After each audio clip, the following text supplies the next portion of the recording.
नमस्कार. स्वातंत्र्यवीर सावरकर राष्ट्रीय स्मारकाच्या वतीने आयोजित करण्यात आलेल्या अर्थसंकल्प विश्लेषण ह्या विशेष कार्यक्रमात ह्या फेसबुक लाईव्ह मध्ये मी शार्दूल आपटे आपल्या सर्वांचं मनापासून स्वागत करतो.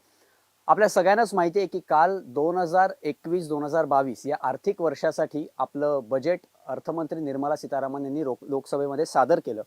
आता अर्थसंकल्प मांडल्यानंतर त्यावर सगळ्याच प्रसार माध्यमांमध्ये वेगवेगळ्या चर्चा होत असतात, वादविवाद आयोजित केले जातात. पण बऱ्याचदा ह्या सगळ्या चर्चांना थोडंसं राजकीय वळण दिलं जातं, थोडंसं राजकीय पैलू त्याच्यामध्ये उलगडले जातात. त्यामुळे सर्वसामान्यांना बजेटबद्दल नेमकं काय वाटतंय, त्यांच्या मनात बजेटबद्दल काय प्रश्न आहेत, हे प्रश्न कुठेतरी अधांतरीच राहतात. कारण होतं असं की जरी बजेट हे देशाचा अर्थसंकल्प हा जो काही असतो हा देशाची आर्थिक घडी सुधारण्यासाठी कुठेतरी मांडलं जात असलं तरी सुद्धा त्याचं बऱ्याचशा पद्धतीने ते अवलंबून असतं.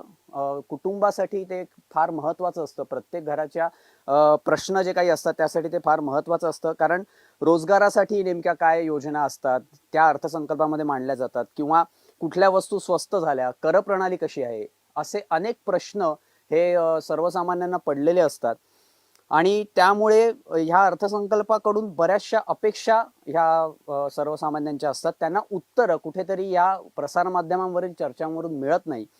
त्यामुळे स्वातंत्र्यवीर सावरकर राष्ट्रीय स्मारकाच्या वतीने दरवर्षी अर्थसंकल्प मांडल्यानंतर लगेचच दुसऱ्या दिवशी सामान्यांना कळेल असं अर्थसंकल्पाचं विश्लेषण आयोजित केलं जातं. आणि हा उपक्रम स्मारकातर्फे जवळपास गेली 7 वर्ष चालू आहे. त्यामुळे आजही याही वर्षी आपण हे विश्लेषण इथे आयोजित केलंय. आता जसं काल आपण बघितलं की देशाच्या इतिहासात पहिल्यांदाच एक इलेक्ट्रॉनिक माध्यमातून म्हणजे टॅबच्या माध्यमातून आपलं बजेट सादर करण्यात आलं. तर तसंच यावेळी आपण हे जे काही विश्लेषण ठेवलेलं आहे हे आपण ऑनलाईन माध्यमातून फेसबुक चॅटच्या माध्यमातून करणार आहोत. कारण कुठेतरी एक डिजिटल इंडिया चा जो काही नारा आपल्या पंतप्रधानांनी दिलेला आहे तर त्याला समर्पक असं आपण हा कार्यक्रम ऑनलाईन करत आहोत. आणि त्यासाठी आपल्याला या कार्यक्रमात मार्गदर्शन करण्यासाठी ज्येष्ठ अर्थतज्ञ आणि राज्यसभेचे विद्यमान खासदार डॉक्टर नरेंद्र जाधव आपल्याशी संवाद साधणार आहेत. अर्थसंकल्पाविषयी जे काही प्रश्न आपल्या मनात आहेत त्याची अर्थपूर्ण उत्तरं नक्कीच आपल्याला डॉक्टर जाधव देतील, यात काहीच शंका नाही. त्यामुळे आता अधिक वेळ न दवडता आपण थेट डॉक्टर नरेंद्र जाधव यांच्याशी संवाद साधूया आणि आपल्या या विशेष कार्यक्रमाला सुरुवात करूया. नमस्कार डॉक्टर. नमस्कार. अर्थसंकल्प विश्लेषण या विशेष कार्यक्रमात मी स्वातंत्र्यवीर सावरकर राष्ट्रीय स्मारकाच्या वतीने आपलं हार्दिक स्वागत करतो. मी आपल्याला विनंती करतो की आपण आता थेट आपल्या श्रोत्यांशी संवाद साधावा आणि बजेटबद्दल नेमके त्यांचे जे काही प्रश्न आहेत किंवा त्यांच्या मनात ज्या काही शंका कुशंका आहेत त्याचं तुम्ही निरसन करावं. कारण तुमची एक अर्थतज्ञ म्हणजे राज्यसभेचे विद्यमान खासदार तुम्ही आहातच, पण एक अर्थतज्ञ म्हणून सुद्धा तुमचं खूप मोठं नाव आहे. देश विदेशात तुम्ही अनेक तुमची कीर्ती गाजते. त्यामुळे ह्या अर्थसंकल्पाबद्दल तुम्ही नक्कीच चांगलं मार्गदर्शन कराल याची आम्हाला खात्री आहे.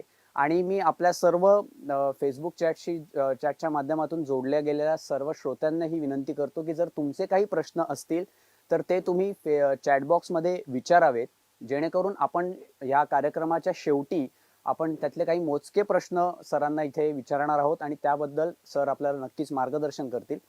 तर आता सर मी आपल्याला विनंती करतो की आपण मार्गदर्शन करावं. धन्यवाद शार्दूल आणि नमस्कार मित्र हो. स्वातंत्र्यवीर सावरकर राष्ट्रीय स्मारकात यायला मला नेहमीच आवडतं आणि गेली 7 वर्ष हा उपक्रम चाललेला आहे. खरं म्हणजे गेली 30 वर्षांपेक्षा जास्त काळ दरवर्षी बजेट नंतर मी भाषण करत आलेलो आहे. मग ते कधी दूरदर्शनवरती पूर्वी असायचं, काही सामाजिक व्यासपीठांवरती असायचं आणि आता गेली 7 वर्ष अमंग अदर थिंग असं म्हणायला पाहिजे की स्वातंत्र्यवीर सावरकर स्मारकामध्ये सुद्धा गेली 7 वर्ष सातत्यानं हा उपक्रम चालू आहे. मधलं 1 वर्ष फक्त मी येऊ शकलो नव्हतो आजारी असताना. ते 1 वर्ष सोडलं तर माझी ही 6वी वेळ आहे. तर अर्थसंकल्प 2020-21 या विषयावर आपण बोलणार आहोत. आपल्यापैकी अनेकांना माहिती असेल की गेले 2-4 दिवस एक फार मजेदार मेसेज व्हॉट्सअपवर व्हायरल झालेला आहे.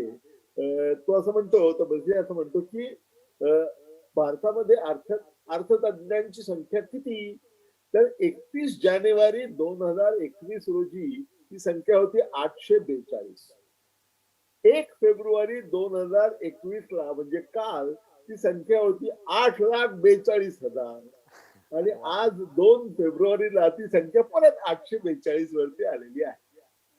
इथे मुद्दा असा आहे की अर्थसंकल्प ही अशी गोष्ट आहे ज्यावर प्रत्येकाला मत असतं, प्रत्येकाच्या काही अपेक्षा असतात, व्यक्तीच्या, कुटुंबांच्या आणि सगळ्यांच्या संस्थांच्या, सर्वांच्याच अर्थसंकल्पाबद्दल आपापल्या अपेक्षा असतात आणि आपापलं मत असतं आणि ते सगळी मत हे सगळेजण हिरिरीने मांडत असतात.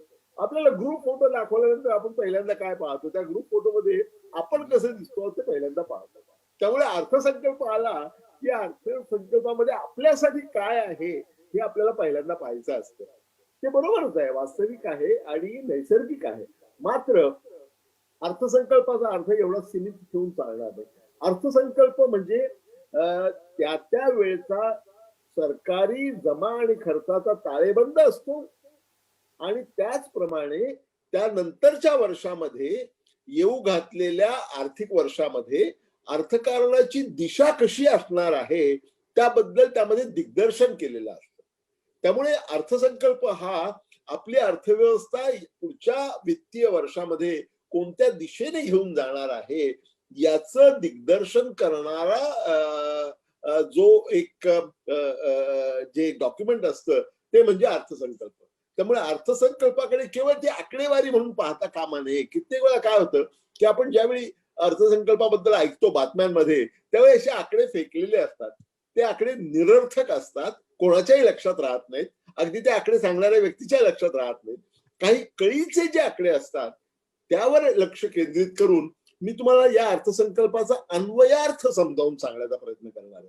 मी निर्मला सीतारामन सारखी सगळ्या लिस्ट यादी देणार नाही, जंत्री देणार नाहीये, परंतु या अर्थसंकल्पामागे नेमकं काय दडलेलं आहे आणि त्याच्या मागची भूमिका काय आहे आणि त्यातनं नेमकं काय साध्य करण्याचा माननीय वित्तमंत्र्यांचा प्रयत्न आहे हे मी माझ्या परीने समजावून सांगण्याचा प्रयत्न तुम्हाला करणार आहे.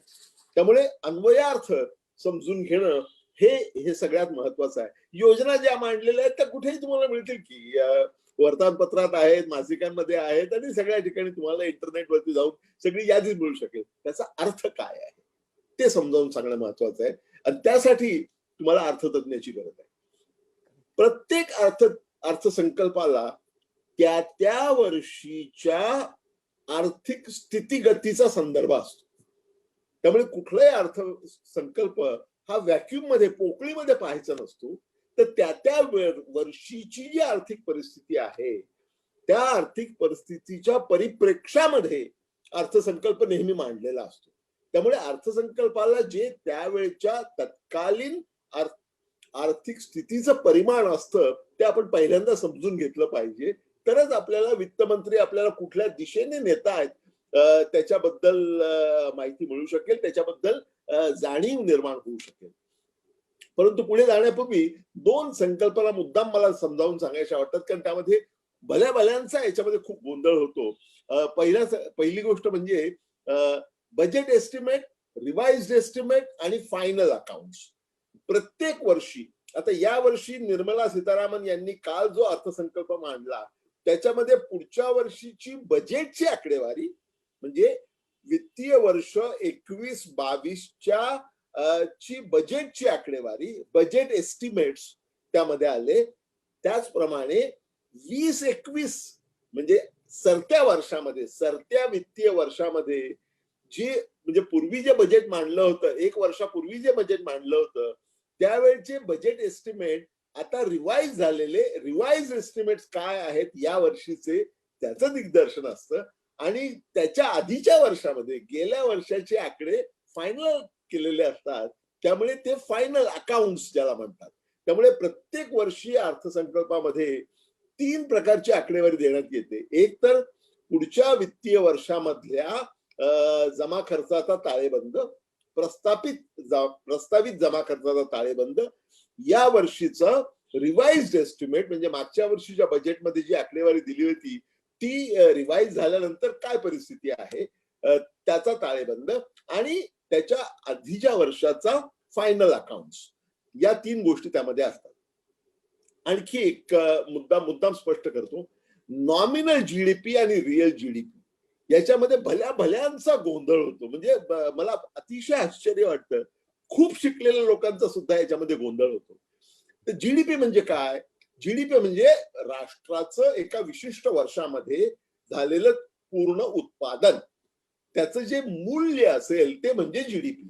म्हणजे सगळ्या ज्या व्हॅल्यू ऍडिशन जी झालेली आहे अर्थव्यवस्थेमध्ये, नवीन वस्तू ज्या क्रिएट झालेल्या आहेत, नवीन सेवा ज्या तयार झालेल्या आहेत, त्या सेवांचं मूल्य म्हणजे जीडीपी.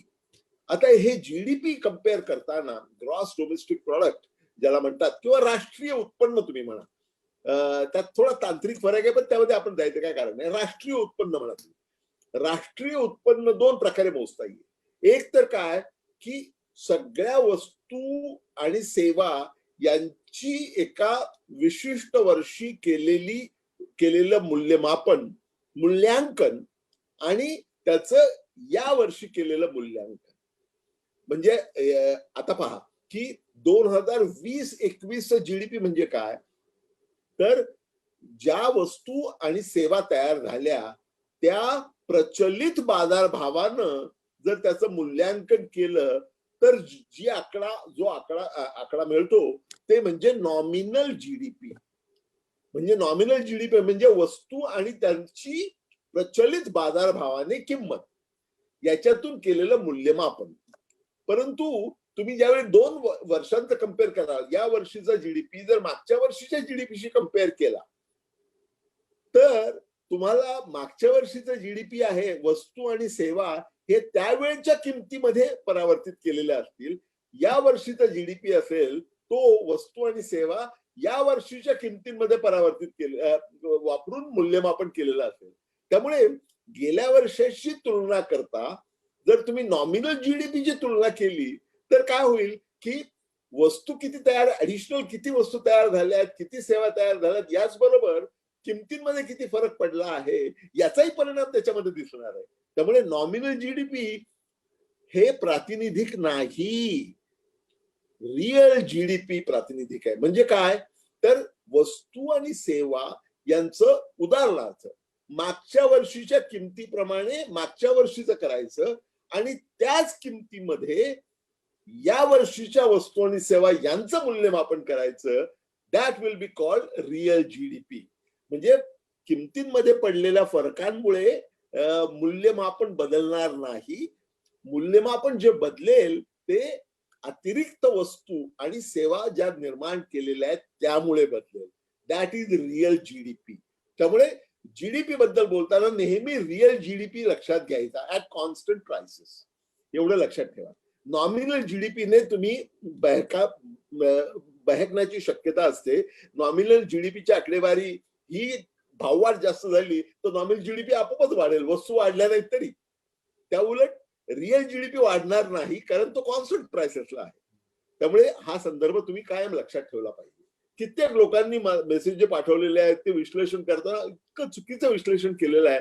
नॉमिनल जीडीपी आणि रिअल जीडीपी यातला फरक त्यांना न कळल्यामुळे.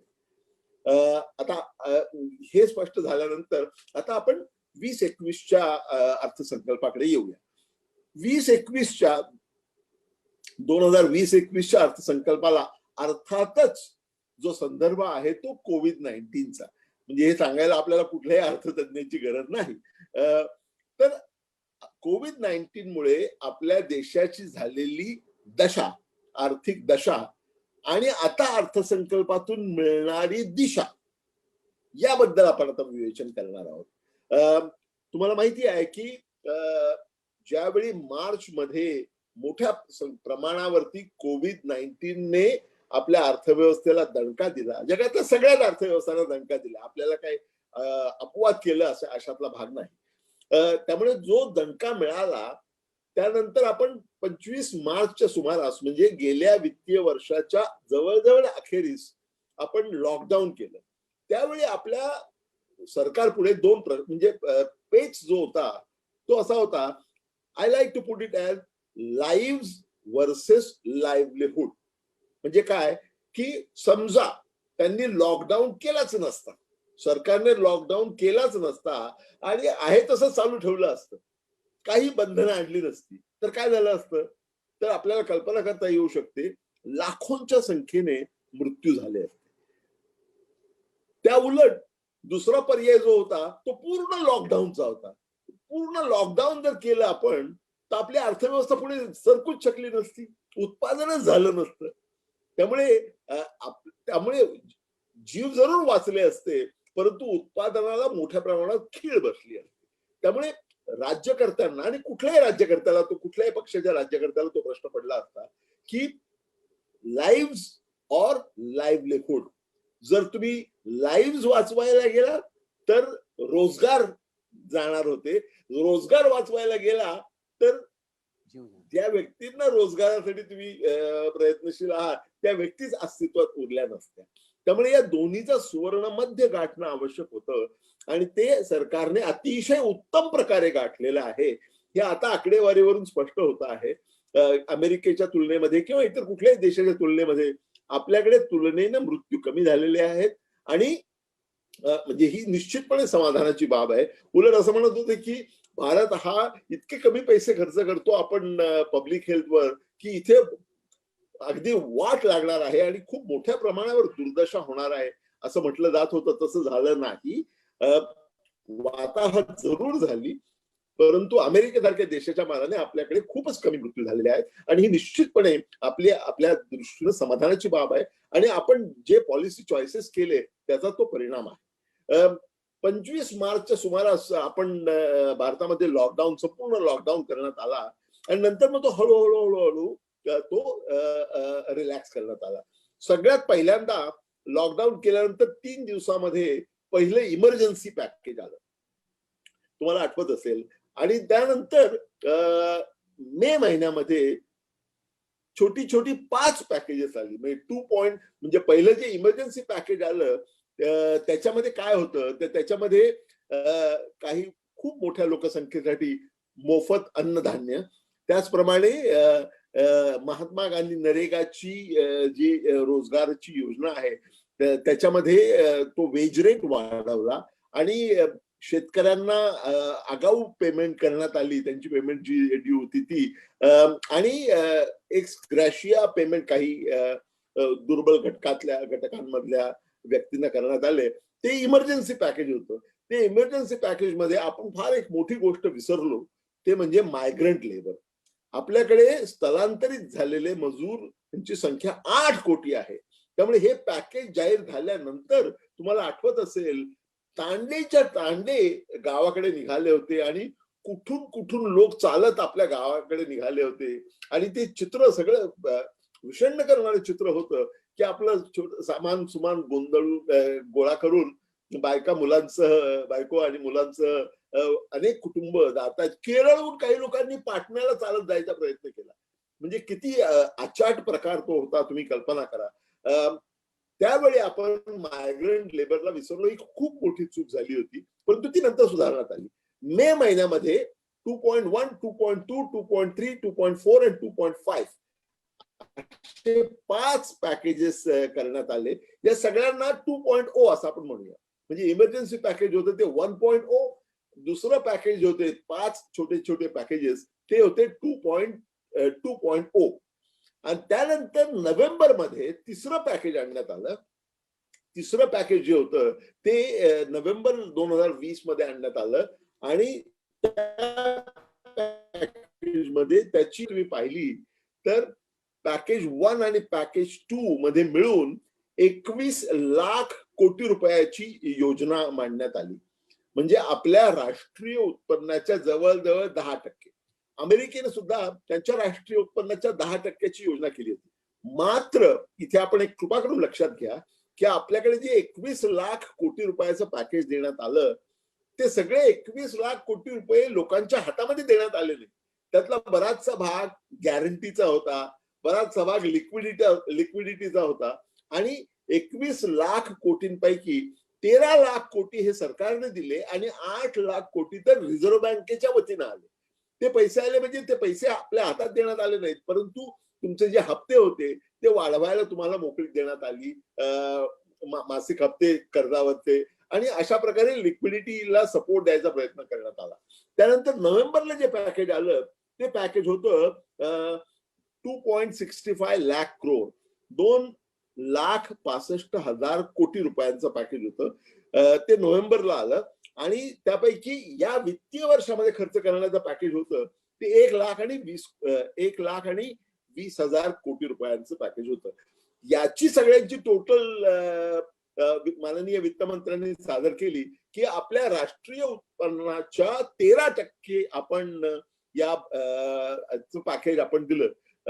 ते खरं असलं तरी वास्तविक पाहता बजेट, एक्स्ट्रा बजेटरी रिसोर्सेस त्यामध्ये किती होते, तर सगळी टोटल जर केली तुम्ही तर ती टोटल येते 1.4% ऑफ जीडीपी.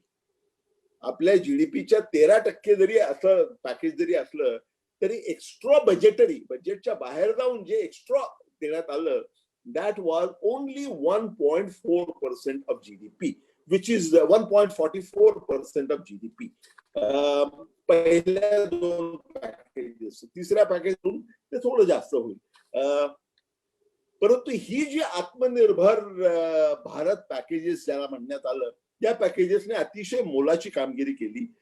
सुरुवातीला आपण जे मायग्रंट लेबरचा विसर जो पडला होता ते करेक्शन करण्यात आलं आणि पॅकेज 2 मध्ये त्यांचा अंतर्भाव करण्यात आला. आणि या सगळ्याचा टोटल इफेक्ट, टोटल साईज मला असं वाटतं की ती होते 22.2 लाख कोटी रुपये. 1 लाख कोटी म्हणजे एकावर 12 शून्य, म्हणजे तुम्ही आकडा लक्षात घ्या. 22.2 लाख कोटी रुपये एवढी मोठी हे तिन्ही पॅकेजेस एकत्र अशी झाली. आणि तिसरं पॅकेज ऍड केलं तर 23.6 23.62 lakh crore. This was the total size of all packages. त्यापैकी तिसरं पॅकेजचा काही भाग मागच्या वित्तीय वर्षामध्ये आणि काही भाग पुढच्या वित्तीय वर्षामध्ये असा ठरवून देण्यात आला होता. त्यामुळे टोटल पॅकेजची संख्या जर 21 वित्तीय वर्ष घेतलं तर ती संख्या 22.2 लाख कोटी एवढी होती. या पॅकेजचा निश्चितपणे परिणाम झाला. आता इथे आपण याचा आपल्या अर्थव्यवस्थेवर काय परिणाम झाला ते समजून घेतलं पाहिजे, कारण त्यानंतरच आपल्याला अर्थमंत्री काय म्हणतायत त्याचा अर्थ लावता येऊ शकेल. रिकव्हरी आपल्याकडे झालेली आहे. तुम्ही एक लक्षात घ्या की रिकव्हरीचे 4 शेप म्हटले जातात. U shape recovery, V shape recovery, W shape recovery और एल शेप रिकव्हरी. आता त्याच्यामध्ये आणखी एक शेप आलेला आहे, त्याबद्दल मी नंतर बोलतो. L shape recovery is a worst possible situation. L shape recovery म्हणजे अर्थव्यवस्था खाली येते आणि त्याच पातळीवर राहते एलच्या आकाराची. त्या उलट यू ची आहे, यू आकाराची जी रिकव्हरी आहे ती सर्वोत्तम आहे, कारण त्यामध्ये अर्थव्यवस्था खाली येते परंतु यू टर्न घेऊन एका वर्षाच्या आत परत येते. That is the ideal thing to happen. दुसरा जो आहे शेप, तिसरा जो शेप आहे तो व्ही शेप रिकव्हरी, म्हणजे आधी खूप खड्ड्यात जाते आणि मग तेवढ्याच वेगानं बाहेर येते. 2 वर्ष लागतात त्याला, पण तेवढ्याच वेगात ती बाहेर येते, तेवढ्याच प्रमाणात वरती येते. नेमकं तेच आपल्या अर्थव्यवस्थेमध्ये झालेलं आहे, V shape recovery. That is what honourable finance minister was talking about. चौथा शेप आहे डब्ल्यू शेप रिकव्हरी. त्यामध्ये म्हणजे अर्थव्यवस्था खाली जाते, वर येते, परत खाली जाते, परत वर येते, असं ती अस्थिर अर्थव्यवस्था होती. आपल्याकडे यू शेप रिकव्हरी शक्यच नव्हती, कारण हा दणका इतका मोठा होता की लगेच 8-10 महिन्यामध्ये किंवा 1 वर्षाच्या आतमध्ये अर्थव्यवस्थेने पूर्ववत होणं हे संभवतच नव्हतं. कुठल्याही अर्थव्यवस्थेसाठी संभवत नव्हतं, काय वाटेल ते केलं तरी. कारण हा दणका 100 वर्षातून एकदा येईल एवढा मोठा दणका हा होता, कोविडचा दणका. त्या मानानं आपण खूप चांगलं हे साधलं की आपल्याकडे व्ही शेप रिकव्हरी आपण साध्य करू शकलो. म्हणजे सुरुवातीला पहिलं जे क्वार्टर आहे, म्हणजे पहिली जे तिमाही आहे, गेल्या या वित्तीय वर्षाची पहिली तिमाही म्हणजे एप्रिल, मे आणि June, that is the first quarter of the current financial year. त्याच्यामध्ये मार्च मध्ये हा दणका बसला, मार्चच्या अखेरीस त्यामुळे त्याचा परिणाम जो दिसला तो पहिल्या क्वार्टरमध्ये ताबडतोब, म्हणजे एप्रिल, मे, जून, त्यावेळी आपल्या राष्ट्रीय उत्पन्न जवळजवळ 24% कमी झालं. 24% कमी झालं, म्हणजे दिस वॉज अनप्रेसिडेंटेड. कधीही असं घडलं नव्हतं. एका तिमाहीमध्ये जवळ 24% रिअल जीडीपी खाली येणं, हे कधी झालं नव्हतं. ते त्यावेळी झालं. तर त्यावेळी असं म्हटलं जात होतं की आपण हळूहळू रिलॅक्स करणार आहोत. सुरुवातीला टोटल लॉकडाऊन आपण केला, स्ट्रॉंग लॉकडाऊन केला, स्टर्न लॉकडाऊन केला. त्यामुळे अर्थव्यवस्था एकदम खाली येणं हे अपेक्षित आणि अभिप्रेतच होतं. परंतु त्यानंतर आपण हळूहळू हळूहळू रिलॅक्स करत गेलो. त्यामुळे रिकव्हरीला सुरुवात झाली. आणि पण रिकव्हरीला सुरुवात होणार हे माहिती होतं की पहिल्या क्वार्टरमध्ये 24% आपली अर्थव्यवस्था खाली आली. दुसऱ्या क्वार्टरमध्ये 24% येईल असं कोणी म्हणत नव्हतं. ती कमी कमी कमी होत जाईल, परंतु वेग त्याचा कमी होण्याचा वेग खालावत जाईल आणि शेवटी ती पूर्ववत होईल असंच म्हटलं जात होतं. तर या वर्षामध्ये आपल्या विकासाचा दर टोटल राहील 10.5%, -10.5% असं त्यावेळी म्हटलं जात होतं की आपल्या देशाचा आर्थिक विकासाचा दर 20-21 या वित्तीय वर्षामध्ये 10.5%, उणे 10.5% एवढा असेल असं त्यावेळी म्हटलं जात होतं. मात्र भारतीय जनतेनं इतका उत्तम प्रतिसाद दिला या रिलॅक्सेशनला, आणि हे आपलं नेहमीच होत आलेलं आहे. ज्या ज्यावेळी क्रायसिस येते, आपण एरवी भांडण तंटात करत असतो, परंतु ज्यावेळी क्रायसिस येतंय त्यावेळी आपण सगळे एक होऊन त्याचा मुकाबला करतो आणि आपण त्या क्रायसिसचा आपण अपॉर्च्युनिटीमध्ये, संधीमध्ये रूपांतर करतो, आणि तेच आपण आता करतो आहोत. त्यामुळे अपेक्षेपेक्षा वेगानं रिकव्हरी झाली नंतरच्या काळामध्ये, म्हणजे पहिल्या क्वार्टर नंतर. त्यामुळे आज मितीला जे माननीय वित्तमंत्र्यांनी जे सांगितलं त्यावरून असं दिसतं की पूर्ण वर्षभरामध्ये आपला विकासाचा वेग जो आहे तो साधारण उणे 7% असेल किंवा उणे 6.7%. ती आकडेवारी साधारण 6.5 ते 7%च्या आसपास वेगवेगळ्या लोकांनी मांडलेली आहे. म्हणजे या वर्षीचा आपला जीडीपी खाली जाण्याचं प्रमाण हे -7% धरा तुम्ही, -7%. मात्र पुढच्या वर्षी या -7% नंतर पुढच्या वर्षी ते आपल्या वित्तमंत्र्यांच्या सांगण्याप्रमाणे 11%, पॉझिटिव्ह 11%, म्हणजे 7% खाली आणि नंतर 11% वरती. Real GDP, not nominal GDP. So real GDP will come down by 7% in the current financial year, and in the next year 21-22 it will go up by 11%. आता हे 11% खूप जास्त वाटतायत तुम्हाला, परंतु खड्ड्यातून वरती आल्यानंतर आपण पूर्वीच्या पातळीच्या, म्हणजे प्री कोविड लेवलच्या फक्त 3.5-4%च वरती असणार आहोत, हे लक्षात घ्या तुम्ही.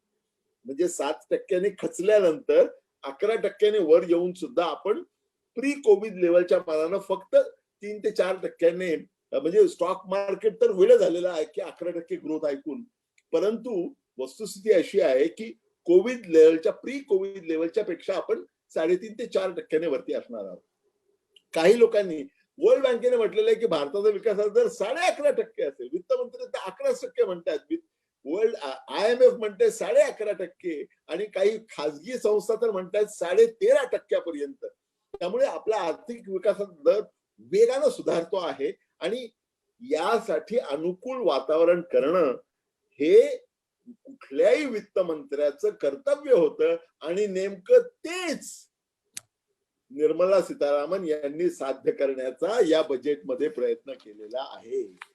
त्यामुळे या बजेटचा अन्वयार्थ काय असं जर म्हटलं तर सुरुवातीला मी तुम्हाला सांगतो अन्वयार्थ. योजना तुम्हाला कोणी सांगेल हो, पण हे अनालिसिस कोणी सांगू शकणार नाही तुम्हाला. या बजेटचा अन्वयार्थ 2 वाक्यांमध्ये सांगता येईल. पहिली गोष्ट म्हणजे सरकारने जी विकासाची प्रक्रिया आहे तिला जितकी जास्त चालना देता येईल तितकी चालना देण्याचा प्रयत्न केलेला आहे.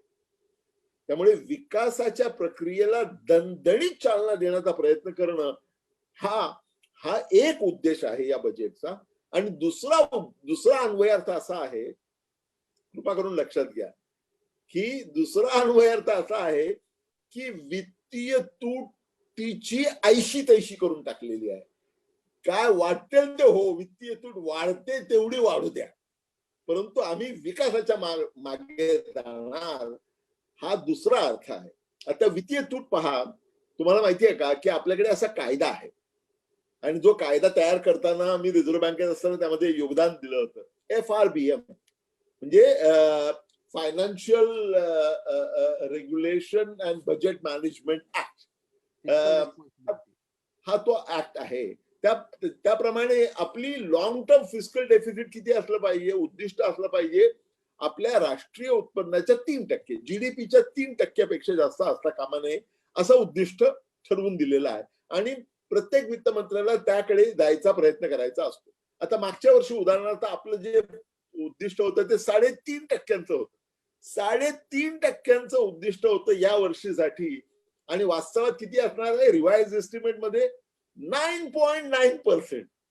म्हणजे 3.5 कुठे आणि 9.9 कुठे, म्हणजे कुठच्या कुठे डेफिसिट गेलेला आहे.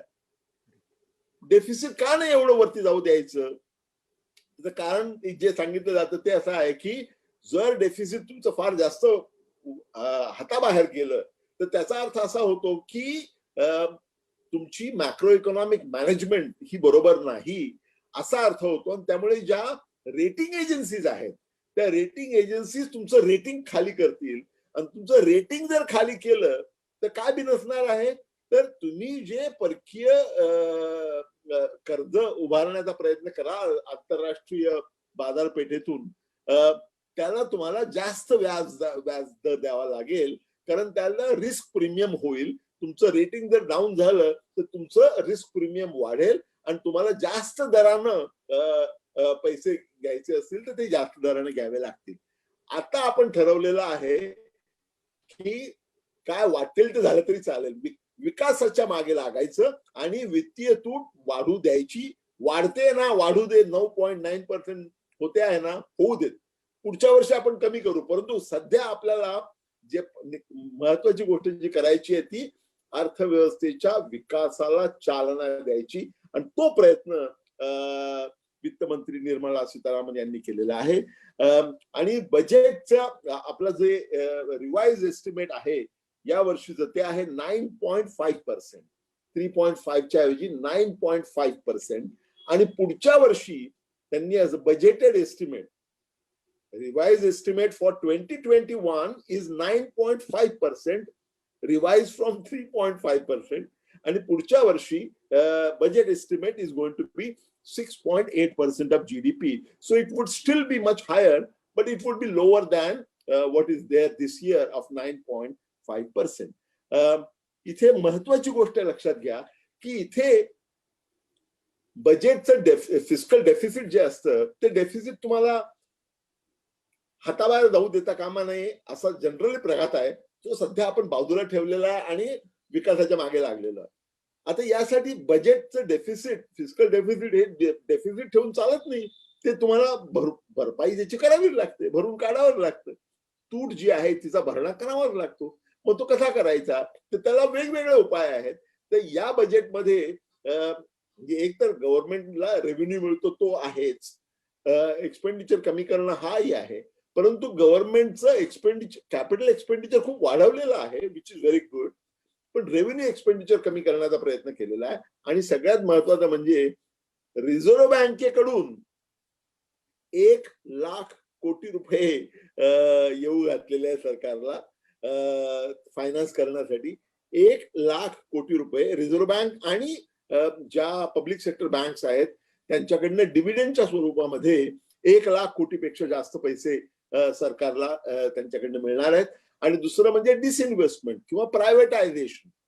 डिसइन्व्हेस्टमेंटचा मोठ्या प्रमाणावर आपण करणार आहोत यावेळी, म्हणजे जे वित्तमंत्र्यांनी जाहीर केलेलं आहे की 1.75 लाख करोड म्हणजे 175,100,000 एवढ्या रकमेचं आपण निर्गुंतवणूक करणार आहोत. म्हणजे प्रायव्हेटायझेशन करणार आहोत. परंतु हे त्यांनी क्रेडिट जरूर घेतलेलं आहे. मात्र मी तुम्हाला हे सांगू इच्छितो की मागच्या वर्षी निर्गुंतवणुकीचं टार्गेट होतं 2,10,000. मागच्या वर्षीच्या बजेटमध्ये निर्गुंतवणुकीचं टार्गेट होतं 2,10,000 कोटी रुपये आणि प्रत्यक्षात निर्गुंतवणूक किती होऊ शकली? फक्त 32,000 कोटी रुपये. म्हणजे 1/7 जेवढे टार्गेट होतं की फक्त 13-14% किंवा 15% आपण करू शकलो.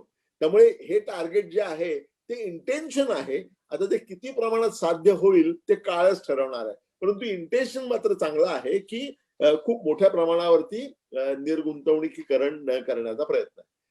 आता हा जो विकास साधायचा आहे किंवा विकासाला जी आपल्याला चालना द्यायची आहे ती कशा मार्गाने देणार आहेत? इथे मग कुठल्या क्षेत्रावरती जास्त भर आहे, कुठल्या प्रकारे अर्थविकासाला चालना द्यायचा प्रयत्न माननीय वित्तमंत्र्यांनी केलेला आहे ते आता आपण समजावून घेऊ. सगळ्यात महत्वाचा सेक्टर आहे तो म्हणजे हेल्थ सेक्टर. आता आपल्याला जाणीव झालेली आहे कोविड-19 मुळे आपल्याला हा दणका जो मिळाला, त्यामुळे हेल्थ सेक्टरवरती तुम्हाला माहिती आहे का, कोविड-19 येण्यापूर्वी आपला राष्ट्रीय उत्पादनाच्या प्रमाणामध्ये सार्वजनिक आरोग्यावर केलेला खर्च हा जगातला अगदी कमीत कमी असा होता. 1% होता. 1% पेक्षा थोडासा जास्त. 1%. 1% of GDP we were sending on public health. पण ते चित्र आता झपाट्यानं बदललेलं आहे आणि एक सेंट्रली स्पॉन्सर्ड स्कीम आणलेली आहे ज्याला पीएम आत्मनिर्भर स्वस्थ भारत योजना असं नाव दिलेलं आहे आणि त्यामध्ये 64,200 कोटी रुपयाची ही योजना आहे जे 6 वर्षामध्ये खर्च होणार आहे. परंतु अतिशय महत्वाची योजना आहे 64,000 कोटी रुपयांची. त्याचप्रमाणे लस रोल आउट करण्यास, वॅक्सिन रोल आउट करण्यासाठी 35,000 कोटी रुपयांची तरतूद केलेली आहे. त्याचप्रमाणे अतिशय महत्वाची गोष्ट म्हणजे युनिव्हर्सल वॉटर सप्लायसाठी, जलजीवन मिशन साठी 2.9 लाख कोटी म्हणजे जवळजवळ 3 लाख कोटी रुपये हे पुढच्या 5 वर्षासाठी 5 वर्षांमध्ये खर्च होणार आहेत. सर्वसामान्य जनतेला चांगल्या प्रकारचं पाणी उपलब्ध व्हावं म्हणून, पेयजल उपलब्ध व्हावं म्हणून सॅनिटेशन साठी योजना केलेली आहे मोठी की अंडर अर्बन स्वच्छ भारत मिशन 1.4 लाख कोटी रुपयांची योजना पुढच्या 5 वर्षामध्ये ही इम्प्लिमेंट होणार आहे. या मोठ्या योजना, त्यामुळे हेल्थ सेक्टरला सगळ्यात जास्त प्राधान्य मिळालेलं आहे. पूर्वी जे मिळत नव्हतं ते कोविडच्या दणक्यामुळे हेल्थ सेक्टरला अतिशय उत्तम प्राधान्य मिळालेलं आहे. म्हणजे हेल्थवरती जो आपण खर्च करतो, सार्वजनिक आरोग्यावरती जो खर्च करतो, त्याच्यामध्ये जी वाढ एका वर्षात झालेली आहे ती वाढ आहे 137%. म्हणजे दुपटीपेक्षा जास्त वाढ झालेली आहे आणि वाढ झालेली आहे ती वाढ आहे ती 137% आहे. हे निश्चितपणे स्पृहणीय आहे. दुसरा जो फोकस आहे तो इन्फ्रास्ट्रक्चरवरती फार मोठा आपण फोकस दिलेला आहे वित्तमंत्र्यांनी.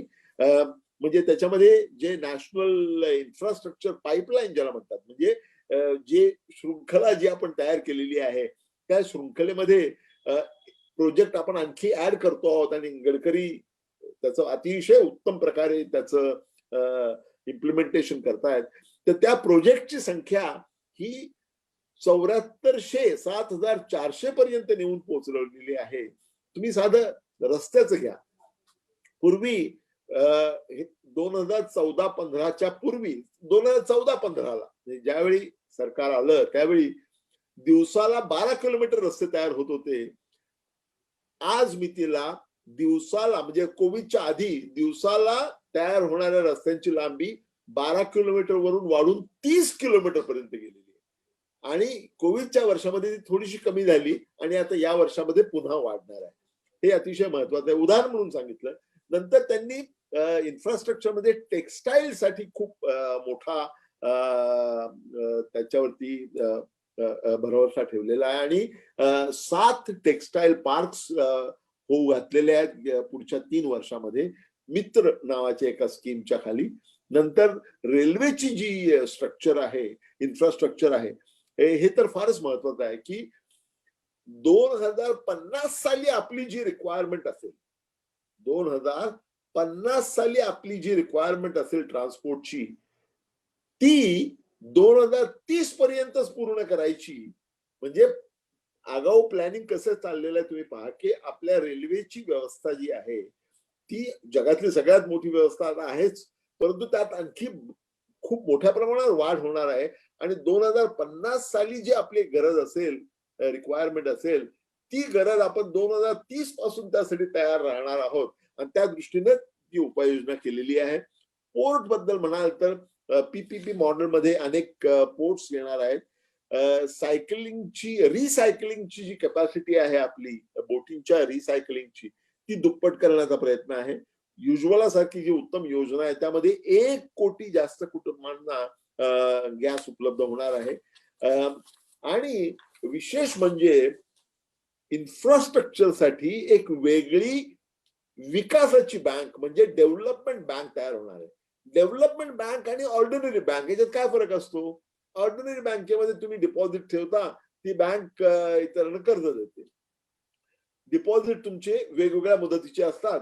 बहुतेक डिपॉझिट तुमचे सेव्हिंग डिपॉझिट असतात, काही दीर्घ मुदतीचे असतात, परंतु प्रामुख्याने जे असतात ते मर्यादित कालखंडाचे असतात.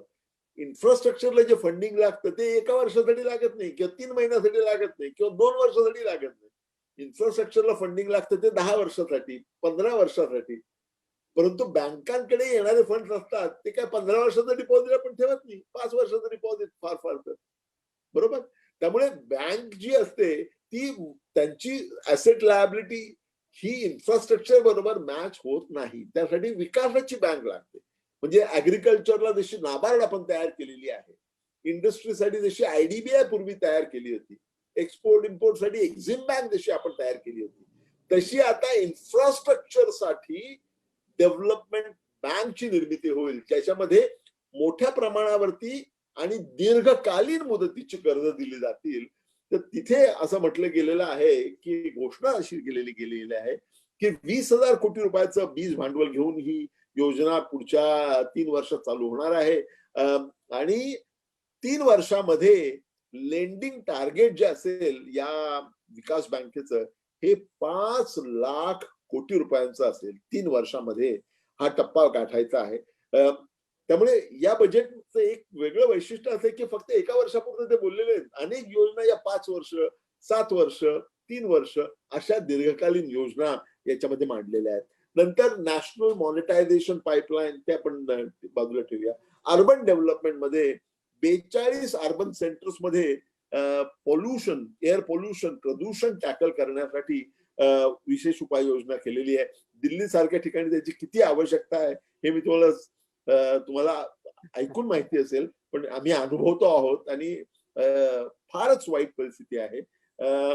व्हॉलंटरी व्हेकल स्क्रॅपिंगची पॉलिसी आहे. पीपीपी मॉडेल्स पब्लिक ट्रान्सपोर्टसाठी म्हणजे बस ट्रान्सपोर्टसाठी पीपीपी मॉडेलची योजना आहे.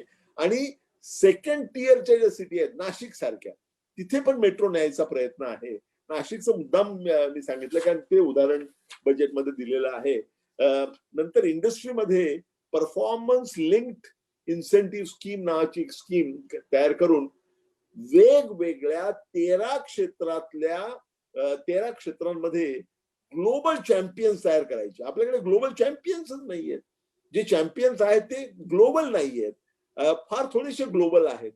त्यामुळे वेगवेगळ्या 13 क्षेत्रामध्ये ग्लोबल चॅम्पियन्स तयार करायचे अशी योजना आहे. त्यासाठी पुढच्या 5 वर्षामध्ये जवळजवळ 2 लाख कोटी रुपये एवढी गुंतवणूक केंद्र सरकारकडून होणार आहे. आणि त्याची सुरुवात या वर्षापासून होणार आहे. पुढच्या 5 वर्षामध्ये 2 लाख कोटी रुपयाची गुंतवणूक करून 13 वेगवेगळ्या क्षेत्रांमध्ये ग्लोबल जायंट्स, ग्लोबल चॅम्पियन्स निर्माण करण्याचा प्रयत्न करणं हे त्याचं उद्दिष्ट आहे. नंतर आत्मनिर्भर उद्योग व्हावेत म्हणून काही ड्युटीज वाढवलेल्या आहेत, काही ड्युटीज कमी केलेल्या आहेत. आणि विशेष म्हणजे agriculture infrastructure and development cess लागू केलेला आहे. हा सेस जी भानगड असते ती तुम्हाला कदाचित माहिती नसेल. तुम्ही समजा 1,00,000 रुपये टॅक्स भरता आहात, सध्या सेस आहे तो 4% आहे. जनरल सेस जो आहे तो 4% आहे. एज्युकेशनसाठी तो घेतलेला आहे, स्वच्छतासाठी, एज्युकेशनसाठी. म्हणजे तुम्ही 1,00,000 टॅक्स भरत असाल तर त्याच्यावरती 4,000 ऍड होतात. सेस वैशिष्ट्य असं आहे, म्हणजे नकारात्मक वैशिष्ट्य असं आहे की टॅक्स जो केंद्र सरकारला मिळतो तो त्यांना राज्यांबरोबर शेअर करावा लागतो, पण सेस मधून जे पैसा मिळेल तो त्यांना राज्याने द्यावा लागत. त्यामुळे सेस हा फक्त केंद्र सरकारच्या खिशामध्ये जातो. तर त्यांनी नवीन सेस आता लागू केलेला आहे आणि तो वेगवेगळ्या गोष्टींवरती वेगवेगळ्या प्रमाणात आहे. काही ठिकाणी 1.5% सेस आहे, काही बाबतीमध्ये 100% सेस आहे. म्हणजे फॉरेन लिकरवरती 100% सेस लावलेला आहे. त्यामुळे agricultural infrastructure and development cess या नावानं त्यांनी मोठ्या प्रमाणावरती टॅक्सेशन केलेलं आहे, सेस लागू केलेला आहे. वित्तीय क्षेत्राकडे जाऊया आपण. वित्तीय क्षेत्रामध्ये फार महत्वाचे बदल केलेले आहेत.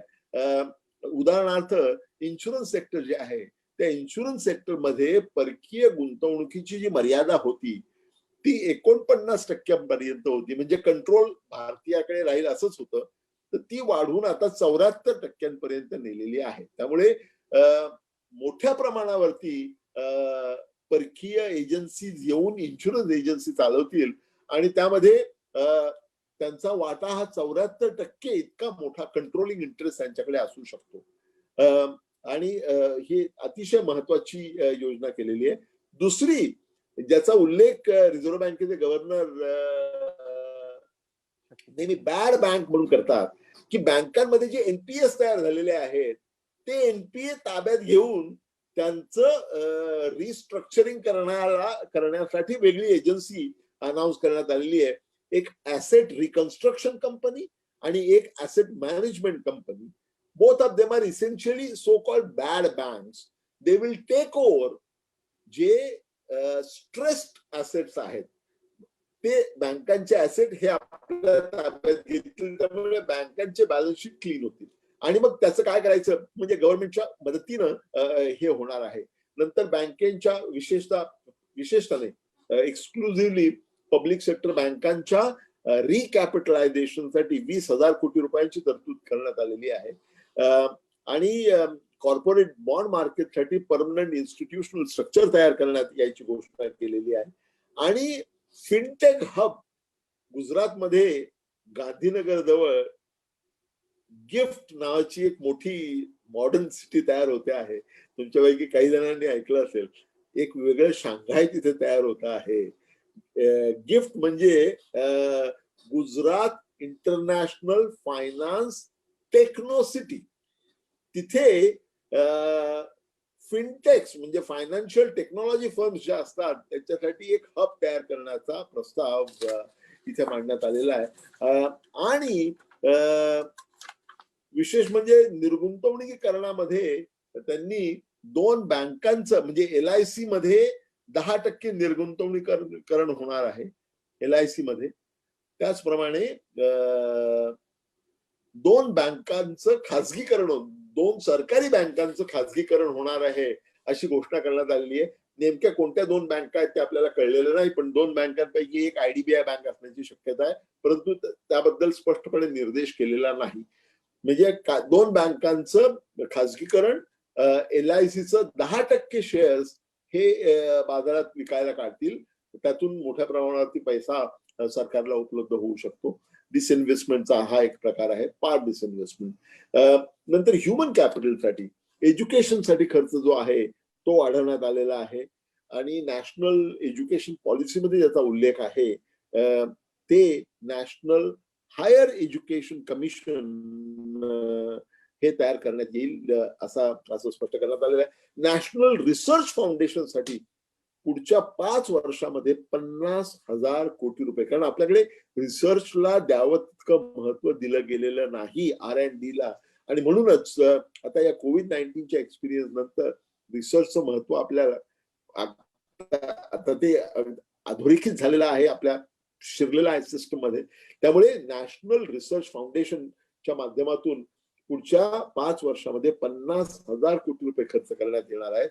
त्यामुळे R&D ला फार मोठ्या प्रमाणावर चालना मिळू शकणार आहे. स्किल डेव्हलपमेंटसाठी काही योजना आहेत. इन्क्लुझिव्ह डेव्हलपमेंट, इथे इन्क्लुझिव्ह डेव्हलपमेंट म्हणजे सर्वसमावेशक विकास. याच्याकडे जर आपण पाहिलं तर शेड्यूल कास्ट, अनुसूचित जातीच्या विद्यार्थ्यांसाठी जी पोस्ट मॅट्रिक स्कॉलरशिप स्कीम आहे, त्याच्यामध्ये त्याचं रिवॅम्पिंग करणार आहेत. तिथे मात्र मला मुद्दाम सांगायचं वाटतं की अनेक वर्षाची देणी देण्यात आलेली नाहीत, विद्यार्थ्यांपर्यंत ती पोहोचलेली नाहीत आणि ती थकीत आहेत. केंद्र सरकारकडून थकीत आहेत, राज्यांकडून थकीत आहेत आणि त्याची संख्या खूप मोठी आहे. त्याला चालना देण्यासाठी मी स्वतः अनेक वेळा प्रयत्न केलेला आहे आणि करतो आहे.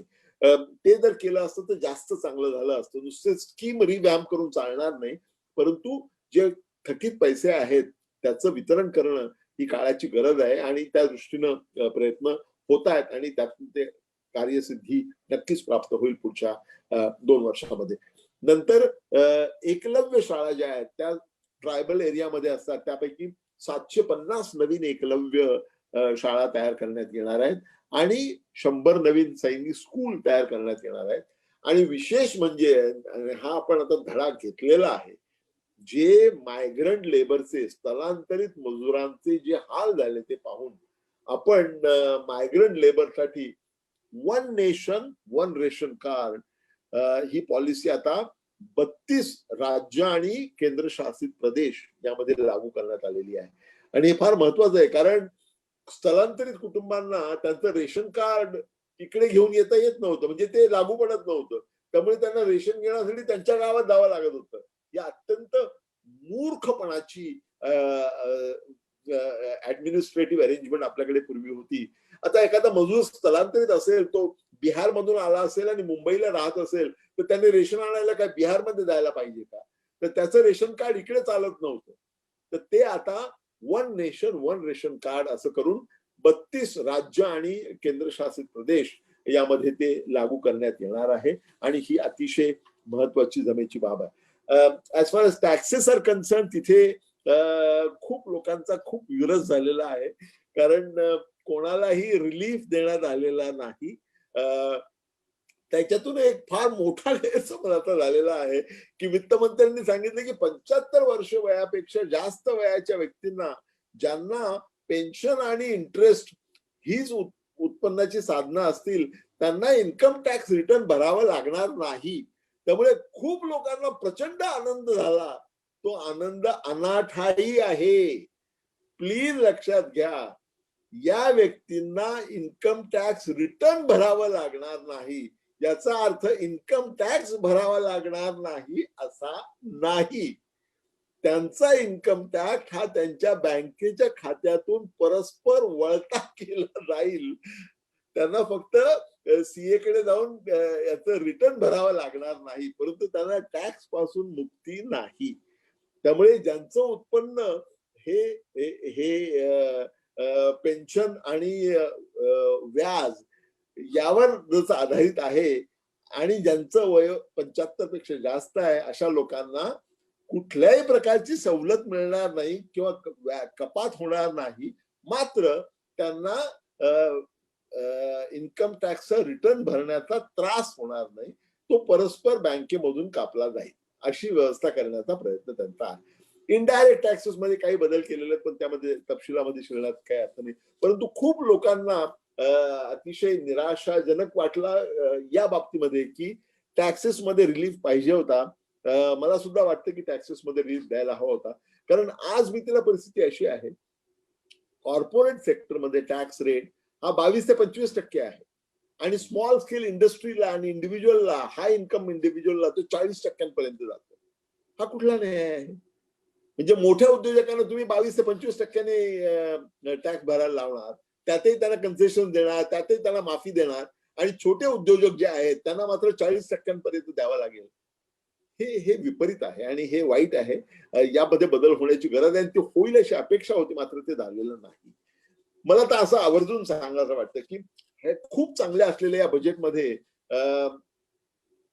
एक जो घटक जो राहिलेला आहे, ज्याला ज्याला न्याय देण्यात आलेला नाही, तो म्हणजे MSME,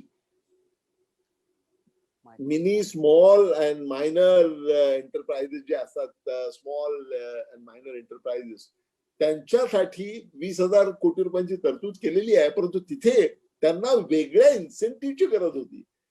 आता इथे तुम्हाला सांगतो, निगेटिव्ह बाजू सांगतो, सगळी पॉझिटिव्ह बाजू तुम्हाला सांगून झालेली आहे. माझ्या मते वंचित समाजाला फारसं दिले गेलेलं नाही. तोंडाला पानं पुसलेत असंच म्हणावं लागेल. टॅक्सचा रिलीफ कोणालाही देण्यात आलेला नाही, म्हणजे इंडिव्हिज्युअल करदात्यांना. हे वाईट आहे. तिसरी फार महत्वाची गोष्ट म्हणजे रिकव्हरीचे 4 मार्ग मी सांगितले, U, V, W and L. आता एक नवीन शेप ऍड केलेला आहे गेल्या महिन्याभरामध्ये, तो म्हणजे के शेप रिकव्हरी. आता के शेप रिकव्हरी म्हणजे काय आहे? के शेप रिकव्हरी म्हणजे असं आहे की ज्यांना, उदाहरणार्थ ज्यांना घर बसल्या काम करता येतं त्यांचं उत्पन्न वाढतं आहे, परंतु ज्यांना रोजगार हाताने काम करायचं आहे त्यांना रोजगाराच्या ठिकाणी जाता येत नाही, त्यामुळे त्यांचं उत्पन्न कमी झालेलं आहे, त्यांचे रोजगार नष्ट झालेले आहेत. त्यामुळे समाजाच्या एका घटकाची खूप मोठ्या प्रमाणावरती वाढ झालेली आहे आणि दुसऱ्या मोठ्या घटकाची अधोगती झालेली आहे. म्हणून तो के शेप मधला वर जाणारा जो आहे तो भाग म्हणजे ज्या लोकांना घरी बसून काम करता येतं, वर्किंग फ्रॉम होम, त्यांच्यासाठी तो उत्तम आहे, फायद्याचा ठरलेला आहे. त्या उलट जे श्रम करतात, प्रत्यक्ष जाऊन श्रम करतात, ज्यांचे रोजगार नष्ट झालेले आहेत किंवा रोजगार कमी झालेले आहेत, त्यांचं उत्पन्न कमी झालेलं आहे, अशी के शेप रिकव्हरी आहे. त्यामुळे दरी ही रुंदावते आहे आणि ही दरी रुंदावणं हे योग्य नाही. वेळीच त्याच्यावर उपाययोजना करणं आवश्यक आहे, नाहीतर लॉ अँड ऑर्डर सिच्युएशन आपल्या देशामध्ये तयार होऊ शकते, सामाजिक स्थैर्याला बाधा येऊ शकते. तुम्ही पहा ना, आपल्या ओव्हरऑल विकासाचा दर -7.5% आहे आणि शेअर मार्केट मात्र 50,000चा टप्पा ओलांडून पलीकडे जातं. हे विपरीत कसं घडतं आहे? आर्थिक विकास वाढल्यानंतर शेअर मार्केट वाढणं हे समजू शकतो आपण, पण आर्थिक विकास कमी होतो आहे, अर्थव्यवस्था ही निगेटिव्ह रेंजमध्ये गेलेली आहे आणि स्टॉक मार्केट मात्र वरती गेलेलं आहे. हा उफराटा प्रकार म्हणजे के शेप रिकव्हरी. याचा अर्थ असा आहे की समाजातल्या काही घटकांना खूप मोठ्या प्रमाणावर संधी मिळालेली उत्पन्न वाढवण्याची आणि खूप मोठ्या घटकाला आपल्या उत्पन्न टिकवता सुद्धा आलेलं नाही. कित्येकांना आपले रोजगार बुडवावे लागलेले आहेत. मला असं वाटतं की रिकव्हरीचा हा दुर्दैवी भाग जो आहे तो लक्षात घेऊन या बजेटमध्ये स्पेसिफिक उपाययोजना करणं आवश्यक होतं. उदाहरणार्थ अनेक देशांमध्ये, अमेरिकेमध्ये केलेलं आहे की स्मॉल इंडस्ट्री जे आहेत, जर तुम्ही 10 लोकांना रोजगार दिले तर त्यापैकी 5 लोकांचा रोजगार आम्ही देऊ तुम्हाला, त्याचे पैसे आम्ही तुम्हाला देऊ, असं सरकारने म्हटलेलं आहे. तशा प्रकारची उपाययोजना आपल्याकडे होणं अतिशय गरजेचं होतं आणि या लोकांचे रोजगार परत मिळावेत यासाठी प्रयत्न करणं हे अतिशय मोलाचं, महत्वाचं होतं. मला असं वाटतं की काळाच्या ओघामध्ये ते होईल, परंतु ते जितक्या लवकर होईल तितकं उत्तम. या बजेटमध्ये माझी अपेक्षा होती की ते होईल किंवा त्या दिशेने पावलं उचलली जातील. त्या दिशेने भरीव पावलं उचलली गेली नाहीत याची मला खंत वाटते. हेही मी इथे मुद्दाम नमूद करतो. मला जे सांगायचंय ते संपलेलं आहे. आता तुमचे काय प्रश्न असतील ते प्रश्न आपण घेऊया. नक्कीच सर, ज्याप्रमाणे तुम्ही सांगितलं की जितक्या चांगल्या बाजू आहेत त्या प्रमाणात काही निगेटिव्ह बाजू सुद्धा तुम्ही यामध्ये सांगितल्यात. तर सगळ्यांना, सर्वसामान्य ह्या बजेटचं कौतुक करतच आहेत, पण त्याबरोबर एक सगळ्यात मोठी निगेटिव्ह गोष्ट त्यांना वाटते ती म्हणजे पेट्रोल आणि डिझेलवर जो काही सेस आकारण्यात आलेला आहे त्याबद्दलची. कारण आता सध्या पेट्रोलचे भाव हे जवळजवळ सेंचुरी पासून 1 स्ट्रोक अवे आहेत आणि कधीही ते सेंचुरी पर्यंत जाऊ शकतात अशी सध्या परिस्थिती आहे. आणि त्यामुळे बऱ्याचदा हा सर्वसामान्यामध्ये प्रश्न आहे की पेट्रोल आणि डिझेलवर सेस लावल्यामुळे महागाईवर त्याचा काय परिणाम होणार आहे आणि त्याने अर्थव्यवस्था बळकटी कशी येईल आणि ह्या पद्धतीने महागाई किती वाढेल हा त्यांच्या मनातला एक प्रश्न आहे. तर मला असं वाटतं की आपण त्याबद्दल काहीतरी सांगावं. हो हो. हे पहा, आपल्याकडे काय झालं होतं, to make long story short, तेलाच्या किमती ज्या आहेत त्या आंतरराष्ट्रीय मार्केटमध्ये खालीवर होतं त्याप्रमाणे आपल्याकडे होतात. म्हणजे आता तरी होतात. पूर्वी काय होतं, सरकारने काय केलं होतं, म्हणजे पूर्वीच्या सरकारने, आता मी कुठलंही हे राजकीय विधान करत नाहीये, परंतु काय झालं होतं की किमती ज्यावेळी वाढत वाढत वाढत वाढत चालल्या होत्या आंतरराष्ट्रीय बाजारपेठेमध्ये, त्यावेळी आपल्या देशामध्ये किमती वाढवत नव्हते. त्याचं कारण असं आहे की पॉलिटिकली त्याची भीती वाटत होती राज्यकर्त्यांना, की याचा आपल्याला वाईट परिणाम होईल. परंतु समाजवादी नंतर समाज रचनेचं सॉरी समाजवादी समाज रचनेचा भाग म्हणून. पण पूर्वीच्या सरकारने ते केलं. परंतु एक वेळ अशी आली 14च्या इलेक्शनच्या आधी, की इथपर्यंत ज्यावेळी आलं, म्हणजे आंतरराष्ट्रीय बाजारपेठेतल्या किमती या $110 पर बॅरल पर्यंत जाऊन पोहोचल्या होत्या. आता त्या खाली आलेल्या आहेत, परंतु $110 पर्यंत गेल्या होत्या. तर त्यावेळी बरं का, $110 पर्यंत ज्यावेळी गेल्या होत्या, त्यावेळी मात्र त्यांना मोठ्या प्रमाणावर भाववाढ करावी लागली, म्हणजे तेलाच्या किमतीमध्ये वाढ करावी लागली. कारण फारच ते अगदी गळ्याशी आलं होतं. ती जर थोडी थोडी केली असती तर ते पॉलिटिकली ऍक्सेप्टेबल झालं असतं. मात्र ती ऐनवेळी, तो पण सुरुवातीला अनेक वर्ष ती करण्यात आली नव्हती, त्यामुळे शेवटी दणका मिळाला. या सरकारचं नशीब असं चांगलं आहे की हे सरकार आल्यानंतर आंतरराष्ट्रीय बाजारपेठेतल्या तेलाच्या किमती कमी व्हायला लागल्या. त्याच्यावेळी तेलाच्या किमती कमी व्हायला लागल्या, त्यावेळी आपण लक्षात घ्या, सरकारने त्याचा फायदा लोकांना मिळू दिला नाही. सरकारने तो डिफरन्स जो आहे तो आपल्या पदरात पाडला आणि फारच कमी फायदा त्यांनी जनतेचा म्हणजे वापरणाऱ्यांचा करून दिला. बरोबर. मात्र ते बदलण्यासाठी, ते चित्र बदलण्यासाठी यावेळी तो सेस लावलेला आहे असं मला वाटतं. अच्छा, ओके. परंतु अनेक वर्ष या सरकारने आंतरराष्ट्रीय बाजारपेठेतल्या कोसळणाऱ्या तेलाच्या किमतीचा फायदा हा कंझ्युमर पर्यंत पोहोचू न देता स्वतःच्या खिशात घातला होता, हे वास्तव सुद्धा आपण लक्षात घेणं आवश्यक आहे. त्यामुळे त्यात वाढ होणं हे अपरिहार्य होतं आणि त्याचा किमतीच्या वाढीवरती काही प्रमाणात परिणाम होणं हे अपेक्षितच आहे. अच्छा.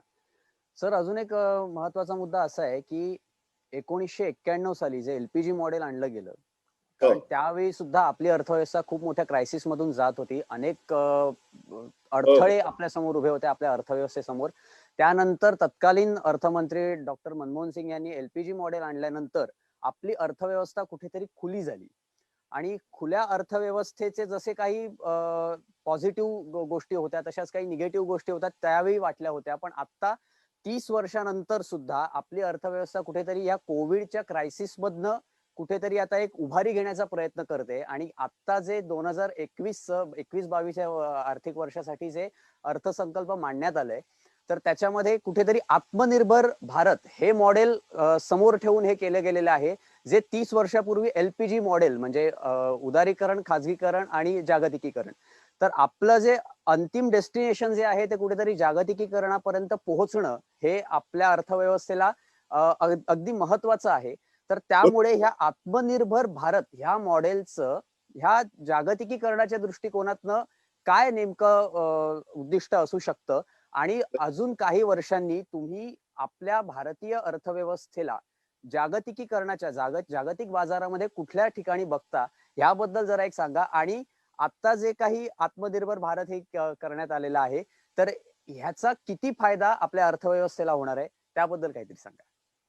Very good. अतिशय उत्तम प्रश्न तुम्ही विचारलेला आहे. या प्रश्नावर खरं म्हणजे एक तासात तुम्हाला लेक्चर द्यावं लागेल, पण मी अगदी थोडक्यात सांगतो की 1991 साली आपल्या देशामध्ये जी आर्थिक समस्या उद्भवली होती, पेच प्रसंग उद्भवला होता, तो अभूतपूर्व होता. त्यावेळी आपलं फिस्कल, बाय द वे, त्यावेळी आपलं फिस्कल डेफिसिट किती वाढलं होतं माहितीये का? 6%. आता आपण 9.5% केलेलं आहे. त्यावेळी 6% झालं तर क्रायसिस झालं. मात्र त्याला दुसरं एक परिमाण होतं की त्यावेळी आपली परकीय चलनाची गंगाजळी होती, ती आटत जाऊन केवळ $1 अब्ज वरती आली होती. $1 अब्ज. करेक्ट. Can you imagine? $1 अब्ज म्हणजे आपल्याकडे फक्त 15 दिवसाच्या आयातीला पुरेल एवढंच परकीय चलन उरलं होतं. आज मी तिला आपल्याकडे परकीय चलन किती आहे? आपल्याकडे 450 अब्ज डॉलर एवढं परकीय चलन आहे. त्यामुळे आपण आर्थिक समस्या जरी असली तरी आपली मूळ बाजू जी आहे ती मजबूतच आहे आणि ती मजबूत झालेली आहे ती मनमोहन सिंगांच्या धोरणामुळे झालेली आहे हे मी तुम्हाला सांगतो की त्यावेळी सगळ्यांनी विरोध केला होता. मी पहिल्यापासून त्याचा पुरस्कार करत आलेलो आहे, पण त्यावेळी सगळ्यांनी विरोध केला होता. पण तुम्ही पहा की खाजगीकरण, उदारीकरण आणि जागतिकीकरण या माध्यमातून किती विकास साधलाय तुम्ही पहा की सुरुवातीच्या काळामध्ये समाजवादी समाज रचनेबद्दल तुम्ही बोलत होता. पहिली 40 वर्ष 1951 पासून 1990 पर्यंत 40 वर्षामध्ये आपल्या विकासाचा दर किती होता? 3.5% आणि लोकसंख्या वाढीचा दर होता 2.2%. म्हणजे आपला विकासाचा दरडोई उत्पन्न वाढीचा दर होता केवळ 1.3% पर इयर. म्हणजे आपल्याला आपलं दरडोई उत्पन्न दुप्पट करायला जवळजवळ 60 वर्ष लागली. इतक्या कूर्म गतीने ते चाललं होतं. हा समाजवादी समाज रचनेचा परिणाम होता. 1991 साली क्रायसिस झाल्यानंतर आपण खडबडून जागे झालो आणि मग आपण ती उपाययोजना केली. तुम्ही पहा आकडेवारी पहा. 1992 ते 2002 पहिल्या 10 वर्षामध्ये विकासाचा दर 6% गेला. 2002 ते 2005 तो विकासाचा दर 8% गेला. 2005 ते 2008 तो दर 9% गेला. 9.3% पर इयर. आणि आपण म्हणजे दुहेरी 10%च्या जवळपास जाऊन पोहोचलो. परंतु 2008 साली जो मोठा पेच प्रसंग उद्भवला आंतरराष्ट्रीय बाजारपेठेमध्ये ग्लोबल मेल्टडाऊन, त्याच्यामुळे आपली अर्थव्यवस्था जरा खाली आली. त्यानंतर आपण सावरलो. परत मग युरोपियन क्रायसिस झाला. परत त्याला जरा गळती लागली आणि त्यानंतर आपण त्यातनं सावरत असताना आपल्याला कोविडच्या संकटाला सामना करावा लागलेला आहे. त्यामुळे आत्मनिर्भरचा अर्थ जागतिकीकरणाकडे पाठ फिरवणं असा नाही. जगामध्ये अनेक देश सध्या नॅशनलिस्टिक झालेले आहेत. अमेरिका धरून तुम्ही पहा अमेरिकेने किती बंधनं आणलेली आहेत यांच्या काळामध्ये, ट्रम्पच्या काळामध्ये, प्रेसिडेंट ट्रम्पच्या काळामध्ये आणि जगात अनेक देशांमध्ये जागतिकीकरणाच्या उलट दिशेने जायचा प्रयत्न काही देशांमध्ये, मोठ्या देशांमध्ये सुरू झालेला आहे.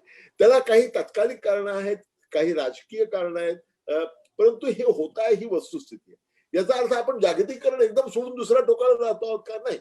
आपण आता आत्मनिर्भर होतो आहोत. म्हणजे मला असं वाटतं की आपण उदाहरणार्थ म्हणजे पंतप्रधान मोदींनी दिलेलं उदाहरण सांगतो की आतापर्यंत आपल्याला या कोविडचा सामना करताना ज्या गोष्टी लागतात, मास्क पासून गॅस आणि everything that we need, all of that was imported earlier. आणि त्यानंतरच्या काळामध्ये आपण या सगळ्या गोष्टी आपण स्वतः प्रोड्यूस करायला सुरुवात केली आणि आपण आता त्या मोठ्या प्रमाणात एक्सपोर्ट नाही करतो. आत्मनिर्भरतेचा अर्थ असा आहे की जिथे जिथे शक्य असेल तिथे तिथे आपल्या प्रयत्नातून निर्मिती करणे, जिथे शक्य नसेल तिथे अर्थातच आपल्याला इतर देशांवर अवलंबून राहावं लागेल. परंतु जिथे जिथे शक्य असेल तिथे तिथे आपल्या स्ट्रेंथचा वापर करून आपण ते तयार केलं पाहिजे. आणि हा आत्मनिर्भरतेचा मी लावलेला अर्थ आहे. याचा अर्थ जागतिकीकरणाच्या विरुद्ध दिशेने आपण जातो आहोत असा होत नाही. मात्र एक मुद्दा इथे सांगायला पाहिजे की गेल्या 3 वर्षामध्ये आपल्या देशामध्ये ड्युटीज बदलण्याचा आणि ते वाढवण्याचा प्रयत्न खूप मोठ्या प्रमाणावर होऊ लागलेला आहे. समाजवादी समाज रचनेच्या काळामध्ये जसा होत होता तसा गेल्या 3 वर्षामध्ये तो प्रयत्न होतो आहे. डॉक्टर उर्जित पटेल, रिझर्व्ह बँकेचे भूतपूर्व गव्हर्नर, यांनी 4 दिवसापूर्वी फायनान्शियल टाइम्स या जगातल्या सर्वात मोठ्या न्यूजपेपर मध्ये एक आर्टिकल लिहिलेलं आहे. त्यामध्ये कोविड येण्यापूर्वीच आपण कसे पूर्वीच्या काळामध्ये 1991च्या आधी खासगी क्षेत्राला प्राधान्य मिळावं किंवा मोकळीक मिळावी इथल्या उद्योजकांना म्हणून बंधनं टाकली होती, तशा प्रकारची बंधनं आपण परत टाकतो आहोत का असा प्रश्न आकडेवारी देऊन त्यांनी उपस्थित केलेला आहे. आणि त्यामध्ये थोडासा तथ्यांश आहे हे मान्य करावंच लागेल. सर, अजून एक आता मुद्दा असा आहे की आता विरोधी पक्षामध्ये जे लोक बसलेले आहेत तर कुठेतरी 1991 साली ते सत्तेत होते आणि त्यांनीच LPG मॉडेल हे पहिल्यांदा आणलं हो आणि हो त्याने खूप चांगला फायदा म्हणजे जसं तुम्ही म्हणालात की बिग पुश आपल्या अर्थव्यवस्थेला कुठेतरी मिळालं आणि त्याचा खूप मोठा फायदा आपण आता उपभोगतोय. आणि अगदी बरोबर. कुठेतरी मगाशी जे तुम्ही सांगितलं डिसइन्व्हेस्टमेंट, जी हा निर्गुंतवणुकीकरण जे आता करण्यात येणार आहे, तर तो खाजगीकरणाचा खूप मोठा भाग आहे. आणि अर्थात. आता आता त्यालाच कुठेतरी ह्याच म्हणजे तेव्हा ज्या सत्तेत असणाऱ्या लोकांकडनं आता विरोधात आहेत, त्याच्यामुळे कुठेतरी विरोध केला जातोय मोठ्या प्रमाणात, की कुठेतरी हा देश विकण्याचा प्रयत्न आहे, अशा पद्धतीने काहीतरी ओरड विरोधकांची सध्या चालू आहे. तर त्याबद्दल तुम्ही काय सांगाल? Very good. हे बघा असं आहे की 1991 साली ज्यावेळी आपण परकीय गुंतवणुकीला परवानगी द्यायला सुरुवात केली, हम्म, परकीय गुंतवणूक आपल्या देशात यायला परवानगी आपण दिली, सुरुवात केली, त्यावेळी आपल्याकडे परकीय गुंतवणूक किती होती तुम्हाला माहितीये का? $100 मिलियन. म्हणजे काहीच नाही. बरोबर. ज्यावेळी ती सुरुवात केली त्यावेळी जे those who are left of ideological balance, त्यांनी सगळ्यांनी आरडाओरडा सुरू केला की हे काय देश विकायला काढलेला आहे तुम्ही, परकीय गुंतवणुकीला तुम्ही देताय म्हणजे तुम्ही देश विकायला काढलाय. तर त्यावेळी अबिद हुसेन नावाचे एक मोठे अर्थतज्ञ होते आपल्या देशामध्ये, त्यांनी सांगितलं देश विकायला काढलाय, काय म्हणतात? विकायला जर आपण देश काढला, विकत घ्यायला कोण तयार आहे? आपली अवस्था इतकी वाईट होती त्यावेळी की कोणी विकत घ्यायला तयार झालं नसतं, कारण आपल्याला लोन द्यायला कोणी तयार नव्हतं, म्हणून आपल्याला सोनं गहाण ठेवावं लागलं होतं. ती वेळ आपल्यावरती येऊन पोहोचली होती त्यावेळी. त्यामुळे सरकारने त्यावेळी ज्या उपाययोजना केल्या त्या अत्यंत योग्य होत्या, याच्यात काहीही शंका नाही. त्याचा खूप फायदा झालेला आहे. मात्र त्याचा आता काही लोक विरोध करता आहेत, तो त्यांचा राजकीय दुटप्पीपणा आहे असं मला वाटतं. परंतु मी त्या पॉलिटिकल डायमेन्शन बद्दल मी न बोललेलंच बरं, कारण मी राजकीय व्यक्ती नाही. बरोबर. नक्कीच सर. धन्यवाद. तुम्ही जे काही मार्गदर्शन आज इथे केलेलं आहे, कारण अर्थसंकल्पाबद्दल खरंच अर्थपूर्ण असं विश्लेषण कुठेही पाहायला मिळत नाही.